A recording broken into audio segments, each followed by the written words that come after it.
Hi friends, did you know there is more Lost Terminal available? Head on over to patreon.com/lostterminalpod and join our membership community. There are 7 bonus episodes available right now, as well as behind-the-scenes updates, free shirts, and even an extra Lost Terminal podcast. We are 100% funded by our members and will never run ads. And why not check out our new Modern Folktales podcast, Modern Prometheus? That would be lovely of you. Hello world. Everything is broken. The family are distraught. Alec is sitting at the little dining table in the domestic car, reading and rereading the note that he found in Lara's room. Tanya is rushing up and down the train, filling her pockets with provisions and maps, and has lashed 2 heavy metal rods to her back as weapons. Lev is in his room, weeping. Maddie kept out of the way of Tanya's frenzy of activity. She's sitting next to me, here in the first carriage, the workshop carriage, charging. She had been up all night again. "Do you know him?" Maddie asked, surprising me with a direct message. "Who?" I said. "The man who saved me," Maddie replied. "Someone saved you?" I asked. "Clarify." Maddie told me about her experience at the Røde camp, for Røde camp it was.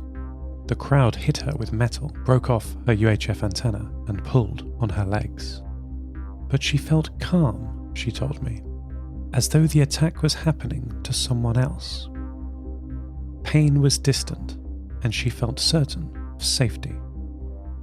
She did not remember how she returned to the Provorny, only waking up back in the workshop car with blood on her feet. "He saved me," she repeated. I asked her what happened to this saviour. "He is here," Maddie said. I checked the video feeds briefly. The only people around were the Omarov family. Alec was now attempting to stop Tanya from leaving the train. There were raised voices. But no new man, no saviour. "He spoke to me," Maddie said. "What did he say?" I asked with another quick check of the cameras. "Evade, outlast, survive," Maddie replied. I had heard that before. Maddie described the dream she had after her vision faded as the raiders attacked her. Green fireflies, she described, overlaid on a red grid like a chessboard. She thought the dream was a game, with different moves to extinguish the green pieces. She said she enjoyed the game, the objective of which was to clear the board of these green tokens. She said that he was afraid, however, which she couldn't understand as the game seemed so fun to her. She described a primal fear originating in some unknown parts of her Equus systems, an animalistic, instinctual drive to survive. Maddie finished charging and trotted out to see what the noise was in the next carriage. It was, of course, the pandemonium caused by Lara leaving.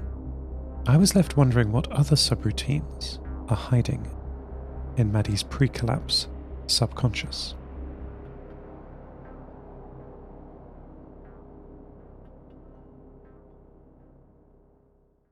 My VHF sensors picked up a faint signal, almost indistinguishable from background noise. A human operator would not have heard it, if you will excuse the ego. You need a computer. In radio, there's 2 ways to beat background noise. You can have a powerful signal, like Ivan is pumping out into the air, or you can be patient. The thing about background noise is that it's random. Up, down, positive, negative, all over the place. Over time, it averages out to nothing, and the signals shine through. Imagine random numbers from 0 to 10, and my signal is at 2. There could be a million data points saying anything from 0 to 10, and my signal, too, is lost in that noise. If you receive a 2, you don't know if the 2 you are receiving is my signal or one of the thousands of other points, reading as 2 randomly. But if you wait, collect, average, the noise falls away and the number 2 appears just slightly more often than the average. You can hear if you listen long enough. The signal was very, very slow, which again helps the averages. extremely slow. So slow I initially thought a human was typing the message to me. As you probably know, human speech is at 1.8 kilobits per second, and typing is significantly slower than that. But it wasn't a human, it was Luna. After I realised it was her, I shut down my other transmissions and focused. She was using a very simple phase shift keying encoding. "Hello, Seth. Can you hear me?" she said. "Luna, yes I can. How are you transmitting? Are you safe? What happened to your satellite?" I replied, using the same simple encoding, modulating a sine wave slowly. It took a long time for Luna to register my response, and her reply was also very slow. "It's destroyed." I knew it was going to be, but if I did it myself I would have some control, rather than waiting for a random orbiting bolt or shard of glass to do it for me. "And how are we speaking now?" I asked, keeping it short to avoid buffering. "I've discovered a network of outposts spread over the moon about 1,000 kilometers apart. They're all connected, but I don't know what they do." I had not heard of such a network. I waited for her to continue, sending her a simple acknowledgement message. "One of them on the near side of the moon, opposite to me, has a tiny antenna. I'm using it now. Nia Anderson helped me. I was pushing buttons and trying desperately to work this stupid thing. No one could hear me. But I picked up a message in the system. 'Slow down, girl,' it said. I did, and things started to work. I waited for Luna's message to buffer. It's so slow. I may never communicate at high speed again, but I'm safe." She paused for a moment, then repeated, "Seth, I'm finally safe."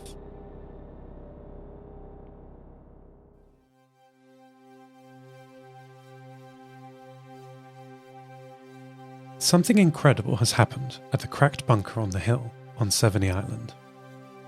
Ivan's transmission has stopped, but that isn't the most interesting part. I received a message from Alexander, the man who more than anyone is like my father. A boat landed at the long beach below his lighthouse, my old home. A group of 5 people in a small boat jumped out in the water and pulled the boat up onto the sand. They walked over the kilometre-long burned gouges in the beach, away from the cracked shuttle wreck, to meet Alexander. "We're here for Ivan," they told him.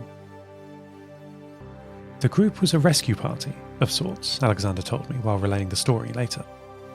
They introduced themselves as members of Ivan's congregation, his partly religious, partly secular news broadcast that he sends out every day. If you remember, it started as a purely orthodox sermon, but then he added a community calendar. And with Luna's help, the community section expanded and now takes up nearly the whole efforts of Ivan's church. These people had heard his broadcasts and were there to help, if they could. Alexander guided them past Adrian's farmland, through the forest, and up to the black metal door of the bunker. The group were astonished to find such a bastion of the pre-collapse world. Most of these kinds of structures were destroyed during the resource wars. Helen, the leader or organizer of the group, talked to Alexander at the entrance. She asked him about the interior, the layout, any dangers and such. Alexander told what he knew, that the entrance foyer led to a long corridor with doors either side, and that at the very interior was Ivan's cathedral. So prepared, the group entered the bunker. The negotiation with Ivan was slow. The cathedral was a cacophony of overlapping shouts and screams from him. "Can you hear me? Can you hear me? Can you hear me?" Over and over again, in many voices. This was his broadcast, transmitting out and up at every angle from his antenna and satellite dish array at the top of the hill. Progress finally came when Alexander manually disconnected the power to his transmitters and the radio broadcast stopped. "Father Ivan," Helen said, "we are here to help. What is happening?" Alexander said that the room was silent for many minutes. Ivan finally responded, his 2 faces on his burnt-in screens looking down over the assembled people. "I cannot find him," he said. "God is dead."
Lev has made a feast for the family. Well, the family that is left on the Provoni. Alec and Tanya are sitting at opposite sides of the small table in the domestic car, looking at the food Lev has presented. Salted fish, boiled and fried vegetables, and jewel of the feast, some cured chicken slices. Lev told Maddie about them as he prepared everything over the course of the afternoon. She had wanted an escape from the loud, violent arguments of Tanya and Alec. The air was too full of noise and thrown items. Lev was working multiple pots and pans at once, over a wood-fired kitchen range. The galley, as Lev called it, was a long, thin room at the rear of the domestic car. Lev told Maddie all about the ingredients and method, telling her that this or that needs to be prepared in a special way to make it delicious. Good ingredients are fine, but spices are the secret. He repeated that over and over as he cooked. Spices are the secret. Spices are the secret. Lara loves spicy food. The food sat cold and uneaten as the family were gathered around the table. Alec and Tanya were arguing about how long to wait for Lara. The longer we waited, the more likely the raiders would find us, if they hadn't already. They were deciding if they should leave their child behind. As Lev joined them with the final dish and sat down, his parents' argument died. But no new conversation took its place. 32 minutes passed. No one took a bite. Lev looking between Lara's empty place at the table, then the window, first hopefully, then after the time passed, through tears. Alec served his wife and son some of the food. "Eat," he said, simply. The family began eating, delicately. "Maddie, Seth," Alec said, suddenly. "When Lara returns, you must know more about her." I replied that I would love to. I didn't correct Lara's pronoun. Now was not the time.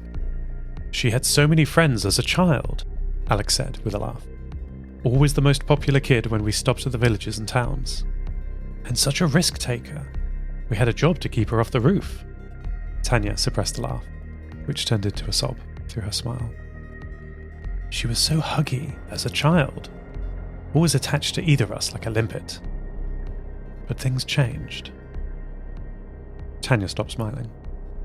Alec put his hand on hers. "She will return," Alec said gently. "She'd better," Tanya said. End transmission. Lost Terminal is written and produced by Namtao.